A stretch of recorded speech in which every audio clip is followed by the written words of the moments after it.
Brought to you by Technopova Curve 5G. Discover new horizon.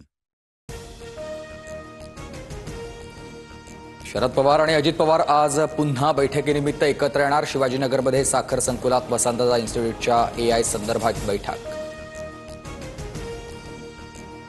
नागालँडमध्ये अजित पवारांच्या राष्ट्रवादीला धक्का. अजित पवारांची साथ सोडत 7 आमदार सत्ताधारी नॅशनल डेमोक्रेटिक प्रोग्रेसिव्ह पार्टी. मुख्यमंत्री फडणवीसांच्या उपस्थितीमध्ये नाशिकमध्ये आज कुंभमेळा नियोजन बैठक. 13 आखाड्यांचे प्रमुख साधू महंत थेट मुख्यमंत्र्यांशी संवाद साधणार. अमृत स्नानाच्या तारखा जाहीर करणार. 18 जणांनी बळी दिलेल्या प्राण्यांची शिंग कापून सोबत नेली. संजय राऊतांनी मुखपत्र सामनातील रोखठोक सदरात रहस्य उलगडलं.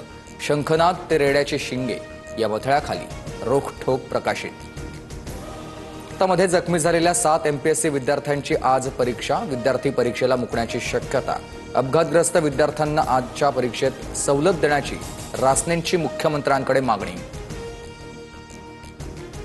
पुणे MPSC विद्यार्थी अपघातामधील आरोपी टॅक्सी चालक जयराम मुळे आणि गाडी मालक बिब्बेवाडी पोलिसांच्या ताब्यात. चालकाला गाडी चालवता येत नसल्याची प्राथमिक माहिती. कोल्हापूरच्या विशाळगडावरील 14 अतिक्रमणं 7 तासात हटवली. पुन्हा अतिक्रमण न होण्यासाठी मलबा तात्काळ गडाखाली आणला. देशातील कोरोना रुग्णांची संख्या 3000वर. 24 तासात 4 जणांचा मृत्यू. केरळमध्ये सर्वाधिक 1336 सक्रिय कोरोना रुग्ण.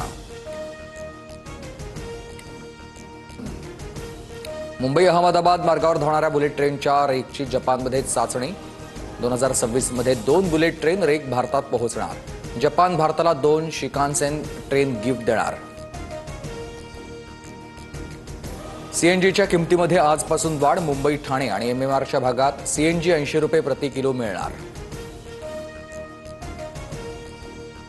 जळगाव जिल्ह्यामध्ये पाणी टंचाई. मे महिन्याच्या शेवटच्या आठवड्यात पाणी टंचाईच्या झळा. 16 गावांमध्ये 20 टँकरद्वारे पाणी पुरवठा.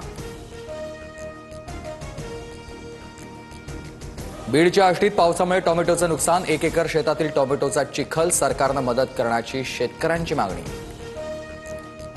पावसामुळे सोलापूर जिल्ह्यातील उमराणी बंधारा तुडुंब भरलाय. महाराष्ट्र कर्नाटक राज्याच्या सीमेवर असलेल्या भीमा नदीवरील उमराणी बंधाऱ्याची विहंगम दृश्य ड्रोन कॅमेऱ्यात कैद.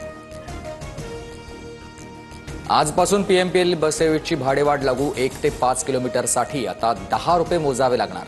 मासिक पास 900 ऐवजी 1500 रुपयांना मिळणार. नागपुरात हुक्का पार्लरवर कारवाई. ऑपरेशन थंडर अंतर्गत 43 लाख रुपयांचं साहित्य जप्त. कारवाईमुळे अवैध हुक्का पार्लर चालवणाऱ्यांचे धाबे दणाणले. तेलंगणा राज्यातील मुलगू या जिल्ह्यामध्ये 8 माओवाद्यांचं आत्मसमर्पण आणि यामध्ये 3 महिला 5 पुरुष माओवाद्यांचा समावेश. अमेरिकेकडून स्टील आणि अॅल्युमिनियमवरील कर 25 वरून 50% भारतीय धातू निर्यातीवर 39,000 कोटींचा परिणाम होण्याची शक्यता. गुवाहाटी ते इम्फाळ पावसाचं थैमान. पूर आणि भूस्खलनात 28 जणांचा मृत्यू. 28 जिल्ह्यातील 23 लाख नागरिकांना पुराचा फटका. श्रीनगर लेह महामार्गावरील झुंजीला खिंडीजवळ हिमस्खलन. तर घटनेत कोणत्याही प्रकारची जीवित किंवा वित्तहानी नाही. प्रशासनाकडून बर्फ हटवण्याचं काम युद्धपातळीवर. IPLमध्ये आज मुंबई विरुद्ध पंजाब क्वालिफायर 2ची लढत. अहमदाबादच्या मैदानावर फलंदाजांची कसोटी. विजयी संघ अंतिम सामन्यात बंगळुरूशी भिडणार.